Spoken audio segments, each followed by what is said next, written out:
Where can I find more joy? What's the cure for a troubled conscience and feelings of guilt? How can I get to know God better? How can I get out of the spiritual rut I'm in? Does God really love me? How can I grow more spiritually? Is God really going to accept me when I die? Where can I find the power to change? How can I become more Christ-like? These are just some of the many questions I've wrestled with over the past 40-plus years of being a Christian.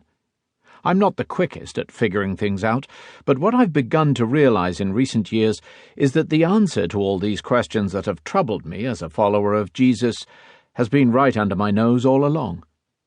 What I need is not the latest technique or fad. I need the cross. I need my eyes to be opened more to the wonder of the cross, my heart to be captured more by the beauty of the cross, my life to be shaped more by the power of the cross, my faith to be rooted more in the reality of the cross. Just a symbol? If you did a street survey asking people what the cross means to them, unless they've just stepped off a passing spaceship, most would still get the link with Christianity. But beyond that, it's anybody's guess.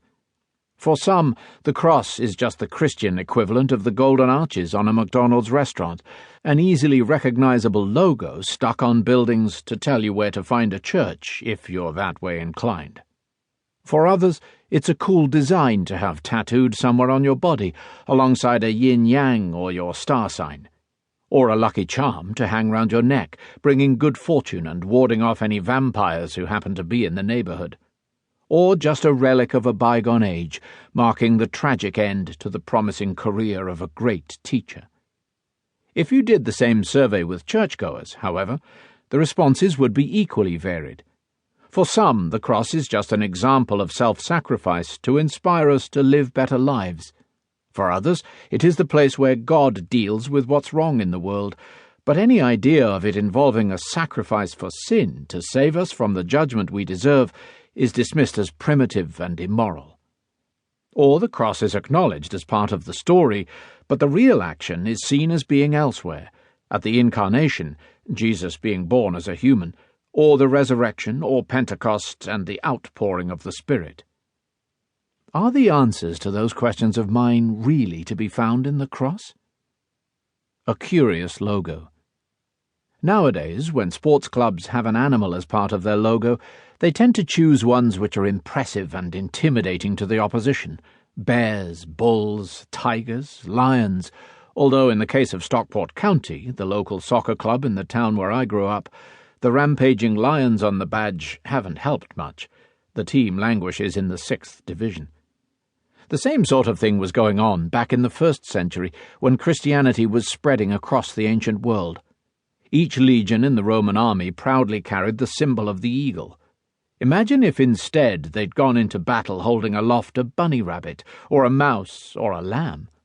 And yet, for the early Christians, a lamb it was. A lamb isn't remotely impressive. It's weak and vulnerable.